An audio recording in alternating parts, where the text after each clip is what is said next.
All right, to begin this Jen Stark drippy project, you're gonna have a bunch of colors of these little rectangle thin construction paper. Actually, this is printer paper. It's not even construction paper because it's pretty thin, okay? The thicker the paper, the harder it is to cut and cut around like twisty turns, like a drip. So all you need to do is pick one color to start with, doesn't really matter.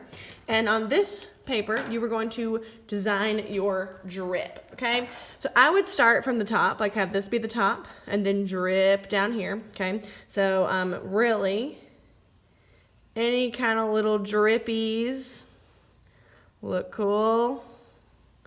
I will tell you, the bigger you do your drips, the easier it will be to cut out. Oh my gosh, okay? So we don't want any little tiny skinny little drips because that would be very hard to cut out, okay? So after you draw your first drip, then you are going to cut on your pencil line.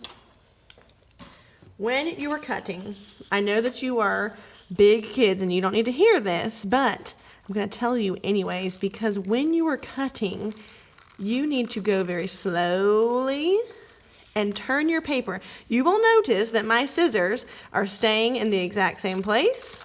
They're angled in the same direction this whole video.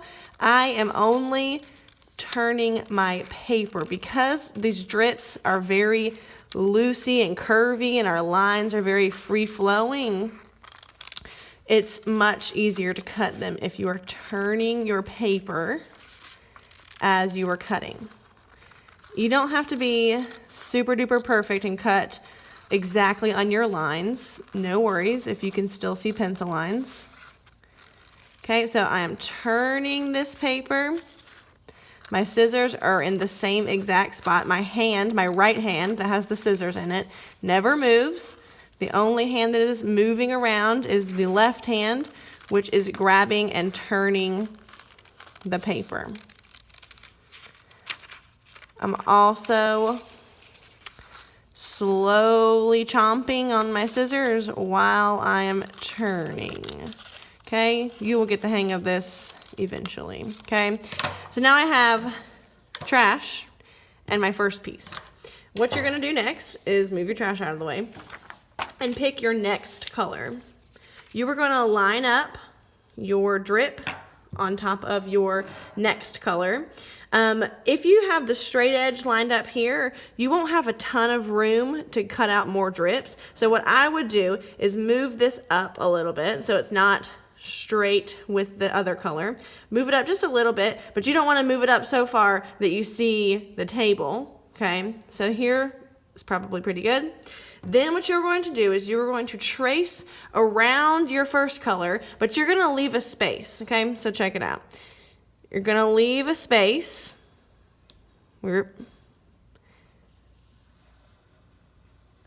Just like this. If your little space in between drips is too small, I probably wouldn't go up in here like that. What I would do is come here, and then there is my drip. I'm going to let that guy go up a little bit.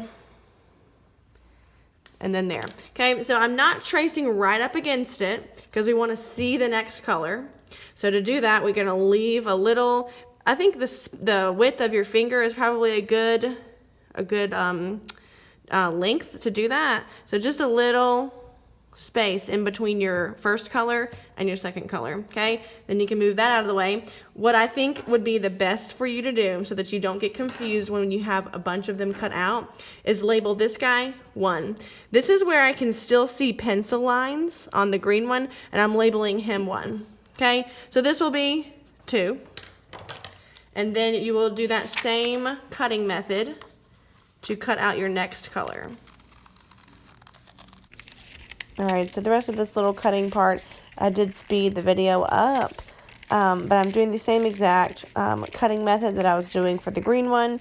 My scissors are staying in the same place in my right hand, and then my left hand is turning the paper so that I can slowly cut around all those twists and turns.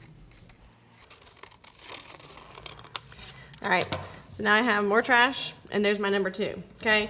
So we're gonna put 1 on top of 2, just like that. Okay, so now you can see that extra space, okay? Then you can move one totally out of the way and get your next color and put two on top of there. Okay, you don't want to line them up straight along here because then you won't have much room for your drip. So you want to move it up, okay, as far as you can. And then you'll do the same thing.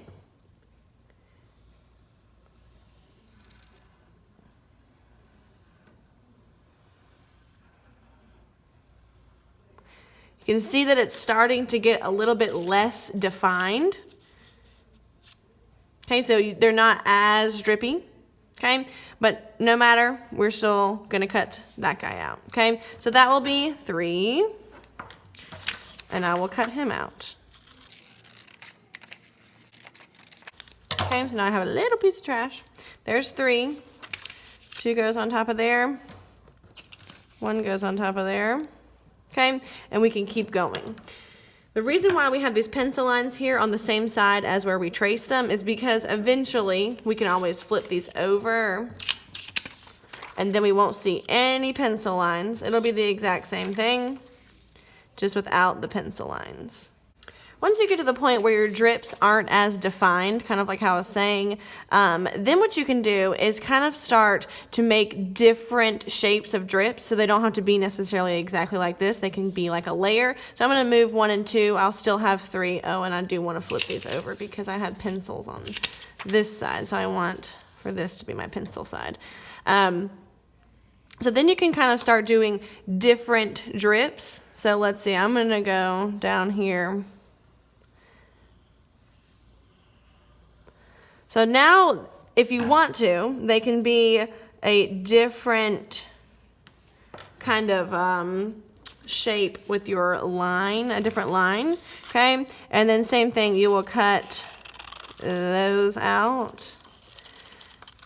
Okay, the important thing to remember when you're making this Jen Stark drip is that you try your very best to have like excellent cutting skills. We don't want to see any choppy lines.